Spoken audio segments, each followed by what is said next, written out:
नमस्कार दोस्तों, मैं विजय श्रीवास्तव अपने YouTube चैनल में आप सभी का स्वागत करता हूं। दोस्तों, आज हम एक विषय जो बिहार में आपको पता है कि इस समय इलेक्शन होने जा रहा है, उसी विषय पे आज मैं कुछ आप लोग से बात करूंगा।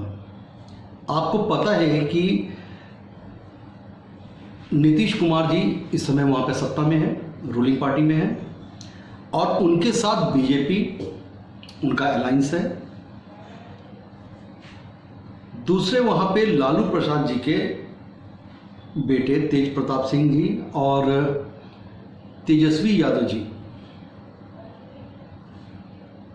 कांग्रेस के साथ उनका अलायंस है। और तीसरे जो वहाँ पे सबसे बड़े जो चेहरे हैं, रामविलास पासवान जी का, उनके पुत्र चिराग पासवान जी, जैसा आपको ही पता है कि उनका अभी हाल ही फिलहाल में देहांत हुआ, तो एक बड़ी सिंपैथी लहर भी है वहाँ पे बिहार के अंदर रामविलास पासवान जी की, और जाहिर सी बात है कि उनका एक बहुत बड़ा एक वोट बैंक भी है। शायद चिराग पासवान जी को लगता है कि वो इसको कैश करेंगे, इसीलिए वो बड़े ही कॉन्फिडेंस के साथ इस समय इलेक्शन में उतरे हैं, और नीतीश जी के साथ उनका अलायंस नहीं हो पाया। दोस्तों, यहाँ पे ये नहीं है कि इतनी पार्टी हैं वो आपस में इलेक्शन लड़ रही हैं। मुद्दा ये है कि आज इतने सालों के बाद भी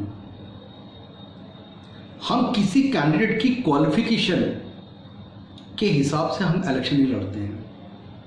लालू जी यादव वोट बैंक के लिए लड़ती हैं, उनको पता है कि उनका फिक्स यादव बैंक है, यादवों का बैंक है, जिसके लिए वो उनको रहता है कि इतना उनको वोट तो मिलेगा ही मिलेगा। दूसरा नीतीश कुमार जी का, नीतीश कुमार जी को यह लगता है कि उन्होंने जो काम किया हुआ है बिहार के अंदर, उसका उनको एक रिजल्ट मिलेगा। चिराग पासवान जी को यह लगता है कि जो पासवान जो वोट बैंक है, वो यूपी के बिहार के अंदर एक बहुत बड़ा वोट बैंक है, जिसका 100% उनको वोटों में तब्दील होगा और उनको वोट मिलेगा। चिराग पासवान जी क्वालिफाइड हैं, अच्छे नॉलेज वाले हैं, और सबको पता है कि वो एक पढ़े लिखे युवा नेता हैं। इसी तरीके से नीतीश जी भी बहुत ही क्वालिफाइड हैं, पढ़े लिखे हैं वो भी। सवाल ये है कि आज हम इतना होने के बाद भी हम कास्टिज्म पे क्यों लड़ रहे हैं? डेवलपमेंट के नाम पे भी लड़ना चाहिए। डेवलपमेंट के नाम पे नीतीश जी कहते हैं कि मैंने ये करा वो करा, लेकिन जब हम वोट की बात करते हैं, इलेक्शन जब आता है और वोट की बात करते हैं, तो फिर ले दे के वही घूम फिर के चले जाता है कि ये यादव वोट बैंक है, ये शेड्यूल कास्ट का वोट बैंक है, और ये पासवान जी का वोट बैंक है। अब इसमें सेंधमारी करना है। दोस्तों, आज एक समय आ गया है कि हमको इससे ऊपर उठना पड़ेगा। हमको ये देखना है कि कौन कैंडिडेट जो एमएलए है या हमारा चीफ मिनिस्टर बन रहा है, वो कितना क्वालिफाइड है, कितना नॉलेजेबल है, वो देश के लिए क्या कर सकता है, उसका कंट्रीब्यूशन क्या है। एक बड़ी सच्चाई है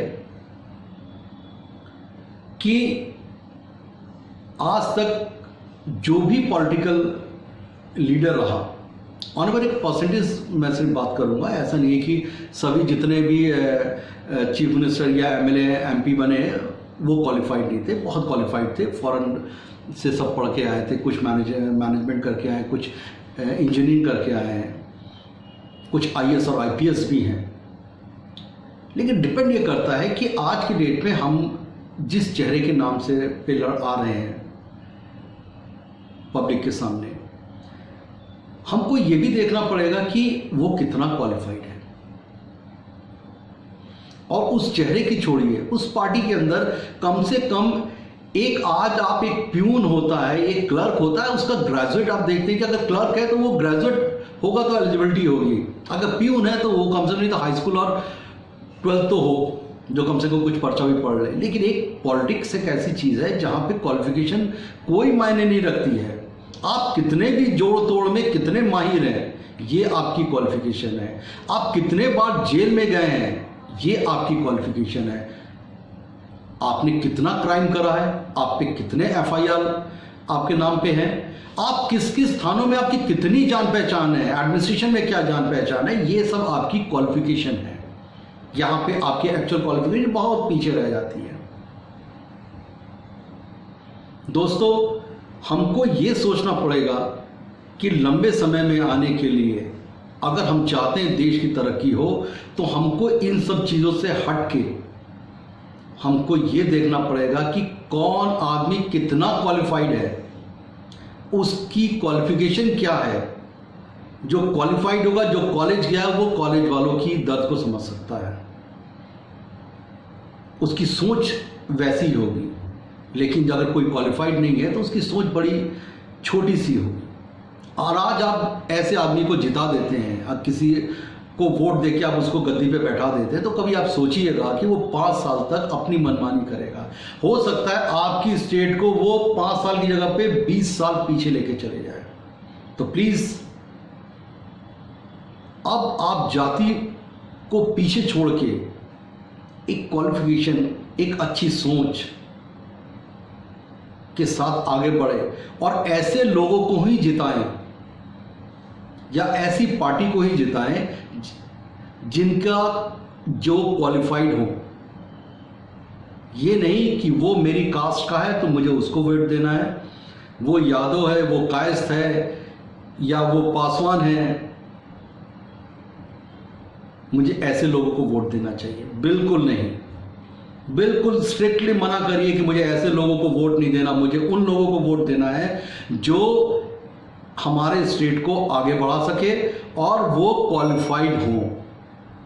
इसलिए मेरी आप लोगों से हाथ जोड़ के निवेदन है कि बिहार की वोटिंग आप उसी तरीके से करें और अपनी सोच को भी कम से कम आगे बढ़ाएं और एक अच्छे पढ़े लिखे आदमी को नेता बनाएं। धन्यवाद।